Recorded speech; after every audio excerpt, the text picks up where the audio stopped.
Billionaire episode 20। अभिमान police station से बाहर आ गया और रोनिता के साथ मिलकर प्रकाश को ढूंढने लगा। प्रकाश काफी दिनों से लापता है। वहीं दूसरी तरफ अभिमान ने शैली को अभिमन्यु के साथ देख लिया है और अब उसे डर है कि कहीं अभिमन्यु शैली को कोई नुकसान न पहुंचा दे। अभिमान और अभिमन्यु एक दूसरे के बारे में कुछ तो ऐसा जानते हैं जिसकी वजह से दोनों ही एक दूसरे को गुस्से से घूरा करते हैं। अभिमान ने रोनिता से कहा कि वो शैली पर नजर रखे और अभिमन्यु को वो खुद ही हैंडल कर लेगा। भल्ला मेंशन में दादी माँ दादाजी के कमरे में बैठी हुई उनकी एक पुरानी तस्वीर देख रही है और कुछ सोच रही है। तभी वहाँ राजीव आ पहुंचा और उसने दादी माँ से पूछा, मॉम क्या हुआ? आज अचानक से आप डैड के कमरे में क्या कर रही हैं? दादी माँ ने जवाब दिया, राजीव तुम्हें याद है तुम्हारे डैड अक्सर अपने खास दोस्त से मिलने के लिए देहरादून जाया करते थे? राजीव ने जवाब दिया, हाँ वही वो मामूली सा किसान जिसके बेटे के साथ डैड मेरी शादी करना चाहते थे। थैंक्स टू यू मॉम, आपने मुझे उस गंवार से बचा लिया। दादी माँ ने हल्की सी स्माइल दी और कहा, बेटा सुना है आज वही किसान करोड़ों का मालिक है। राजीव ने हैरानी से पूछा, what? Are you serious mom? दादी माँ ने जवाब दिया, आखिरी बार जब तुम्हारे डैड से उनका जिक्र सुना था तो यही मालूम हुआ था कि उन्होंने अपनी देहरादून की खेती की जमीन बेचकर अपना खुद का बिजनेस शुरू किया था। तुम्हारे डैड ने भी उसमें इन्वेस्ट किया था, लेकिन फिर वो कंपनी डूब गई और हमारा सारा पैसा भी। तुम्हारे डैड के जाने के बाद तो हमारा उनसे कोई ताल्लुक नहीं रहा, लेकिन एक दिन खबर आई थी कि उन्होंने दूसरी कंपनी शुरू की देहरादून में ही, जो चली भी और उसने प्रॉफिट भी कमाया। आजकल वो कहाँ है मुझे मालूम नहीं। राजीव ने हंसते हुए कहा, मॉम आप ही किस जमाने की बात कर रही हैं? अब तक तो वो भी डैड की तरह। राजीव आगे कुछ कहता उससे पहले ही दादी माँ ने उसकी तरफ गुस्से से देखा और कमरे से बाहर चली गई। शैली एक बार फिर से संपत के घर गई। असल में संपत ने प्रकाश को ढूंढ निकाला था और उसी से मिलवाने के लिए संपत ने शैली को फोन करके बुलाया था। प्रकाश को देखते ही शैली ने उससे पूछा, अभिमान किस लड़की से मिलता था? सोनिया ने शैली को बीच में ही रोकते हुए कहा, शैली इसे ये पूछो कि अभिमान ने मिस्टर सिंघानिया को किस जगह किडनैप करके रखा था ताकि हम अभिमान के खिलाफ इसका बयान ले सके और पुलिस को दे सके। सोनिया की बातें शैली ने अनसुनी कर दी। उसे सिर्फ ये जानना है कि आखिर वो कौन सी लड़की है जिसे पिछले कई सालों से अभिमान रोजाना मिल रहा है। प्रकाश ने शैली से बताया, अभिमान जिस लड़की से मिलता आया है वो उसकी जीएफ थी जिसके साथ अभिमान का सालों से अफेयर था, और ये बात मैं अच्छे से जानता हूँ। इसीलिए अभिमान को ब्लैकमेल भी कर रहा था, लेकिन फिर उसने ही सिंघानिया ग्रुप के नए सीईओ को किडनैप कर लिया, जिसके बाद मैं डर गया और अंडरग्राउंड हो गया। संपत भाई ने मुझे भरोसा दिलाया वो मुझे कुछ नहीं होने देंगी, इसीलिए मैं खुद अभिमान के खिलाफ पुलिस में शिकायत करने आया हूँ। अभिमान का किसी और लड़की के साथ अफेयर सुनकर शैली के पैरों तले जमीन ही खिसक गई। शैली ने प्रकाश को कहा कि वो अपना ये बयान पुलिस में भी दर्ज कराए, जिसके जवाब में प्रकाश ने हाँ में सर हिलाया। शैली ने आगे कहा कि वो अभिमान के सामने उस लड़की का जिक्र जरूर करे, क्योंकि वो देखना चाहती है कि अभिमान उससे किस हद तक झूठ बोल सकता है। शैली को अभिमान पर बहुत गुस्सा आया और गुस्से में वहां से चली गई और सीधा रोनिता के घर जा पहुंची। रोनिता के घर पर अभिमान ठहरा हुआ है। वहीं रोनिता ने भी सिंघानिया ऑफिस से छुट्टी ले ली है।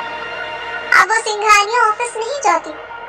रोनिता ने अभिमान की खातिर अपनी जॉब छोड़ दी। ये देखकर अभिमान को बहुत बुरा फील हुआ। उसने रोनिता से कहा, तुम्हें मेरे लिए सब करने की कोई जरूरत नहीं थी। मेरी वजह से खामखा तुम भी तकलीफ उठा रही हो। तभी रोनिता ने आगे बढ़कर अभिमान के हाथ पर हाथ रख दिया। ये देखते हुए शैली भी वहां आ गई। प्रकाश ने शैली को अभिमान के बारे में सब कुछ बता दिया है। शैली ने अभिमान और रोनिता को क्लोज आते हुए देखा और झुंझलाकर बोली, वाह क्या रोमांटिक सीन ऑन है। मुझे तो लगा था कि तुम अपने आप को पुलिस से बचाने के लिए कोई ना कोई प्लान सोच रही होंगी, लेकिन यहाँ तो एक अलग ही रोमांटिक फिल्म चल रही है।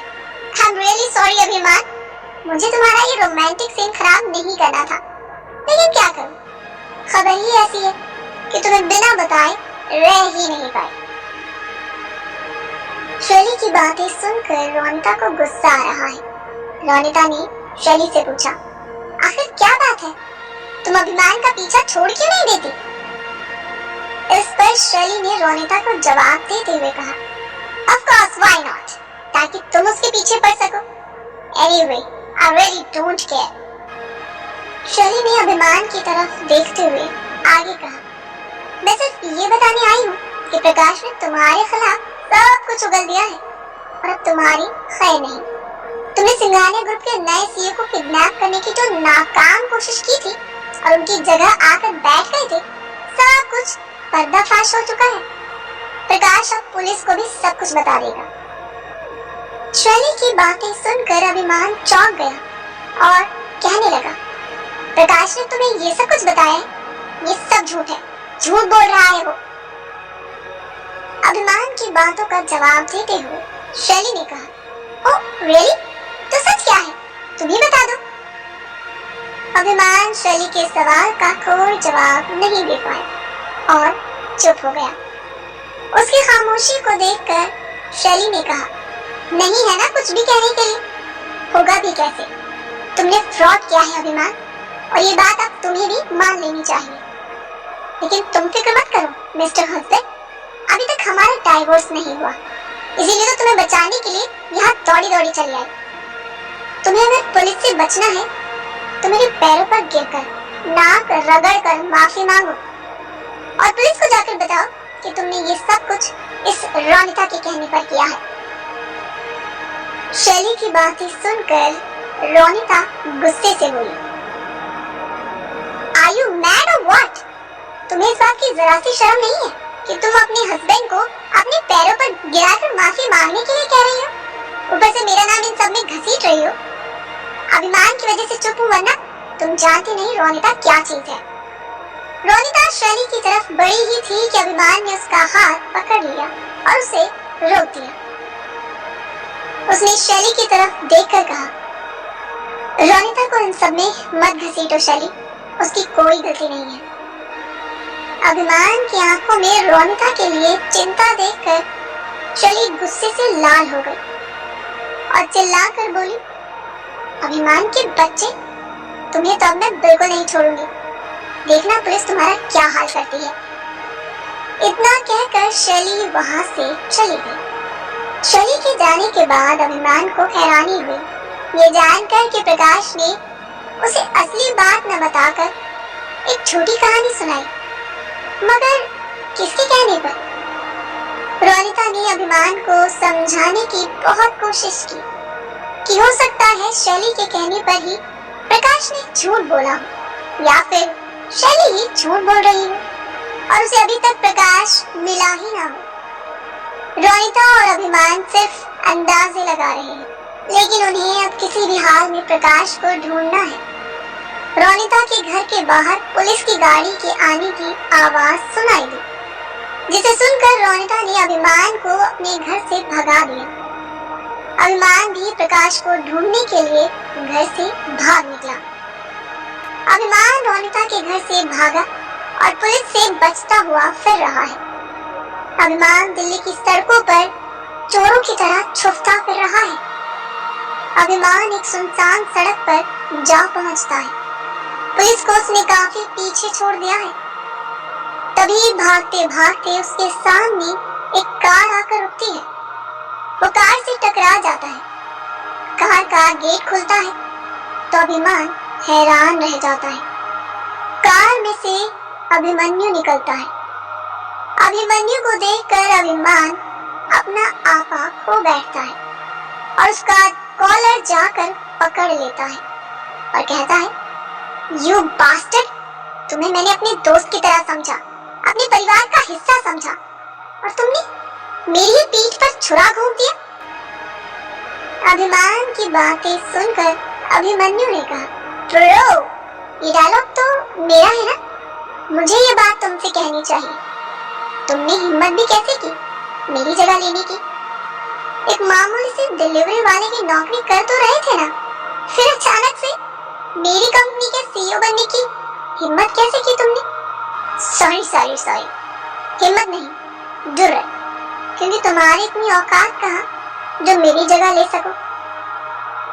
अभिमन्यु की बातें सुनकर अभिमान को बहुत गुस्सा आया। वो उससे कुछ कहता उससे पहले ही पुलिस की आने की आवाज आ गई और अभिमान को वहां से जाना पड़ा। अभिमन्यु हंसने लगा और भागते हुए अभिमान को देखता रहा। थोड़ी देर बाद अभिमन्यु का फोन बजा और उसने फोन उठाकर कहा, हेलो दद्दू। जी मैं ठीक हूँ, आप कैसे हैं? क्या? हंसी अचानक से घबराहट में बदल गई। उसके दद्दू ने अभिमन्यु से कहा, बरखुरदार, तुम हमसे भागते फिरते रहो, लेकिन हम तो तुमसे मिलने के लिए आ रहे हैं दिल्ली। अब दिल्ली से ना भाग जाना। अभिमन्यु परेशान हो गया और उसके चेहरे पर पसीना आ गया। अभिमन्यु ने डरते डरते पूछा, आप क्यों आ रहे हैं दिल्ली?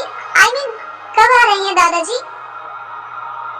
दादाजी ने जवाब दिया, अरे हम अपनी मर्जी के मालिक हैं, क्यों आ रहे हैं, कब आ रहे हैं, तुम्हें ये जानना जरूरी नहीं है। जब आएंगे तो तुम्हें पता चल ही जाएगा कि कब आ रहे हैं और क्यों आ रहे हैं। इतना कहकर दादाजी ने फोन काट दिया। अभिमन्यु दादाजी के आने की खबर सुनकर हैरान रह गया। उसकी परेशानी उसके चेहरे पर साफ नजर आ रही है। आखिर क्यों अभिमन्यु अपने ही दादाजी के आने की खबर सुनकर इतना ज्यादा हैरान है? जानने के लिए सुनते रहिए सीक्रेट बिलियनेयर। पूरी कहानी सुनने के लिए सब्सक्राइब और ज्वाइन करिए हमारे चैनल सीरीज एफएम को, जहां आपको सीक्रेट बिलियनेयर के रोजाना नए रोमांचक एपिसोड सुनने को मिलेंगे, वो भी बिल्कुल फ्री में। ये एपिसोड पसंद आया हो तो कमेंट करके जरूर बताइएगा।